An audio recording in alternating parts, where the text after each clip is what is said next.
योग दर्शन विभूतिपाद में आपका स्वागत है।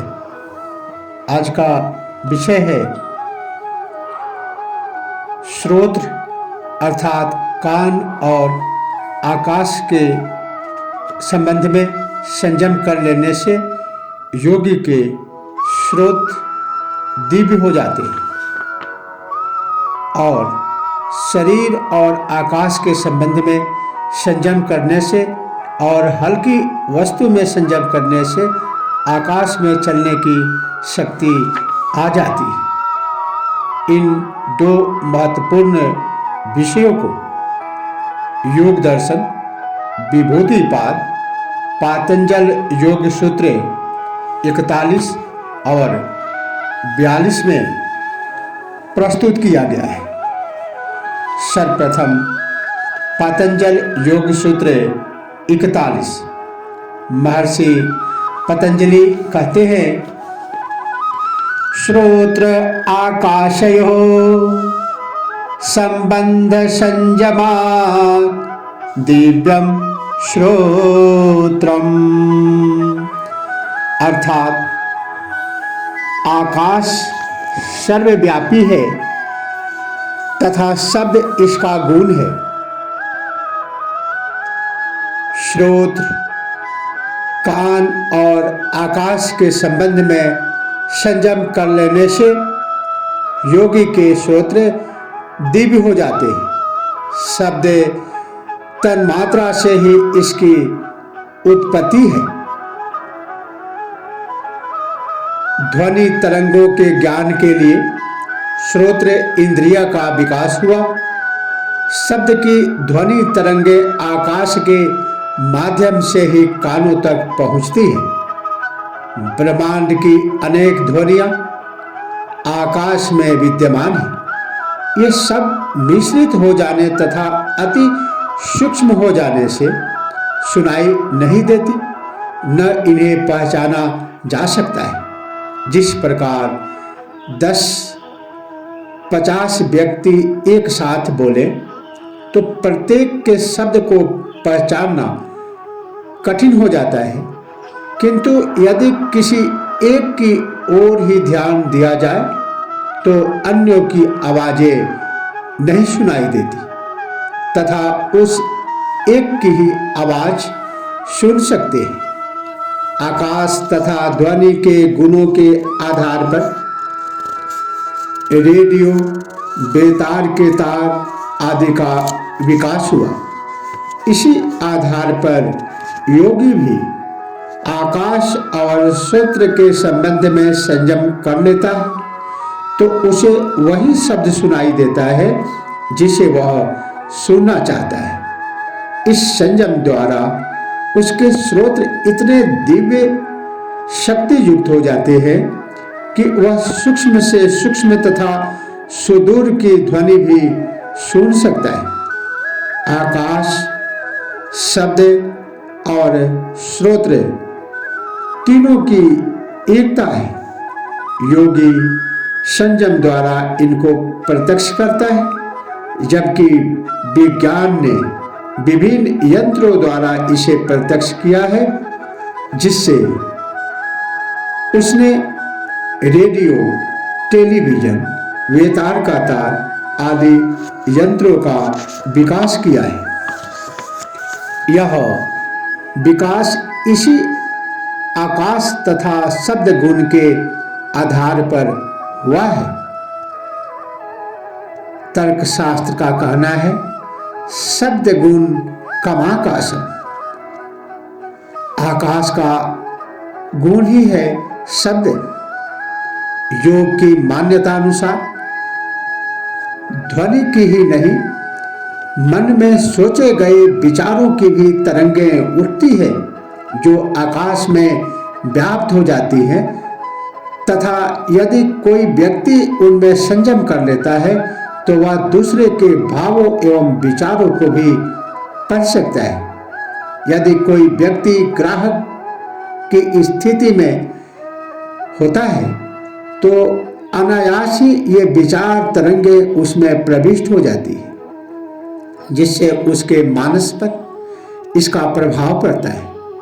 यदि किसी के मन में हत्या के विचार पैदा हुए तो आवश्यक नहीं कि वही हत्या करे। उन विचार तरंगों को दूसरा ग्रहण करके वह भी हत्या कर सकता है। इसीलिए अध्यात्म में सदा से मन की पवित्रता, सद्विचार रखना तथा हर समय दूसरे के मंगल की कामना करने को विशेष महत्व दिया है। बुरे तथा अनिष्टकारी विचार रखने वाला अपना तो अहित करता ही रहता है, वह दूसरे का भी अहित कर रहा है। संसार में जितना भी दुराचार, अनाचार, अत्याचार, हत्याएं, चोरी आदि हो रही हैं, उनके लिए वे ही दोषी नहीं है जो उन्हें कर रहे हैं, बल्कि वे भी दोषी हैं जो ऐसा करने के विचार देते हैं। किंतु अध्यात्म के अनुसार वे सबसे अधिक दोषी हैं जो ऐसे विचार रखते हैं, क्योंकि प्रथम दो तो पकड़ में आ जाते हैं, किंतु ये तीसरे प्रकार के पकड़े भी नहीं जा सकते। ये परोक्ष रूप से निर्बाध गति से दुनिया को विकृत करने में अपना सहयोग दे रहे हैं।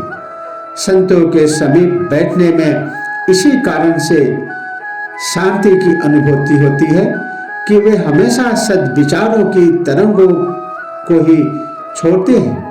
इन विचार तरंगों पर विज्ञान भी कई प्रयोग कर रहा है। पश्चात देशों में भी इसके अनेक प्रयोग चल रहे हैं। टेलीपैथी भी इसी का एक प्रयोग है। साधारण व्यक्ति भी थोड़े ध्यान की स्थिति में ही इस विभिन्न शब्दों को सुन सकता है तथा कान बंद करके बाहर की ध्वनि को रोककर वह भीतर की ध्वनि को भी सुन सकता है। अध्यात्म में चोरी, हत्या आदि करना बड़ा पाप नहीं है, क्योंकि उसकी सजा इसी जन्म में मिल जाती है, जिससे व्यक्ति उसे भोग कर उससे मुक्त हो जाता है। ये बुरे कर्म आवश्यक नहीं कि स्थायी बुरे विचार का ही परिणाम हो। ये आकस्मिक तीव्र संवेदना से किसी के भड़काने पर, अहंकार पर चोट पड़ने से, क्षणिक आवेश एवं उत्तेजना आदि अनेक कारणों से हो सकते हैं, जिससे वह व्यक्ति अस्थायी रूप से पापी नहीं कहा जा सकता। वह सामाजिक दृष्टि से अपराधी मात्र है, किंतु बुरे विचार वाला अस्थायी रूप से पापी है तथा उसका फल वह अनेक जन्मों तक भोगता रहता है, क्योंकि जब तक बुरे विचार नष्ट नहीं होंगे तब तक वह हर जन्म में बुरे कर्म करता ही रहेगा तथा उसका चित्त निर्मल नहीं होने से उसकी मुक्ति की संभावना ही समाप्त हो जाती है। कहावत है, चोर को नहीं, चोर की माँ को मारना है, जिससे चोर उत्पन्न ही न हो। समस्त दुराचारों, अत्याचारों आदि की एक ही माँ है, उसके विचार, उसके कलुषित मानसिकता। इसको मारने से ही ये अपराध समाप्त हो सकते हैं। इसीलिए अध्यात्म का पूरा जोर कर्म एवं आचरण पर नहीं बल्कि विचारों पर है, क्योंकि विचार ही कर्मों की जननी है। जैसा हम सोचते हैं वैसा ही करने लगते हैं। आगे सूत्र 42 में महर्षि पतंजलि कहते हैं, काया आकाशयो संबंध संयमा लघुतल समापतेश्चाकाश गमनम।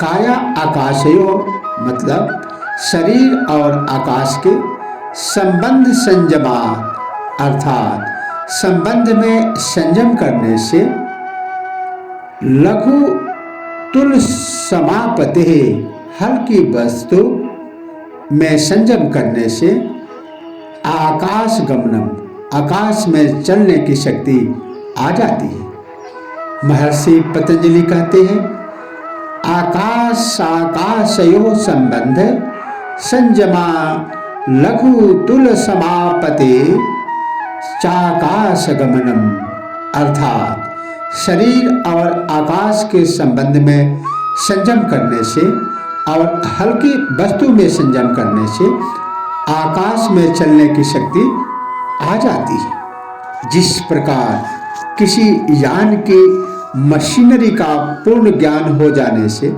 वह चालक के हाथ में खिलौने जैसा हो जाता है, वह जैसा चाहता है वैसे उसको घुमाता है, उसी प्रकार योगी को इस शरीर की संपूर्ण रचना तथा क्रिया प्रणाली का ज्ञान हो जाने से वह उसके हाथ में खिलौने जैसा हो जाता है, वह उसका जैसा चाहे रूप दे सकता है। जैसा कि इन सभी विभूतियों सिद्धियों द्वारा ज्ञात होता है, योगी के लिए यह शरीर यंत्र से अधिक नहीं है। योगी वह जानता है कि सूक्ष्म से स्थूल का निर्माण किस प्रकार हुआ तथा यह स्थूल किस प्रकार पुनः सूक्ष्म में परिवर्तित किया जा सकता है। इसी आधार पर योगी शरीर तथा आकाश में संयम करके शरीर को भारहीन कर देता है, जिससे वह इसे गुरुत्वाकर्षण के प्रभाव से मुक्त होकर आकाश मार्ग से गमन करता हुआ कहीं भी जा सकता है। वह संकल्प द्वारा भी रुई के समान किसी हल्की वस्तु में संयम करके अपने शरीर को इतना हल्का बना देता है कि वह वायु में उड़ सकता है। संकल्प शक्ति पर वैज्ञानिकों ने भी अनेक सफल परीक्षण किए हैं। शरीर को हल्का तथा भारहीन अन्य भी कई विधियों से किया जा सकता है, किंतु यह सारा विषय अध्यात्म से ही संबंधित है।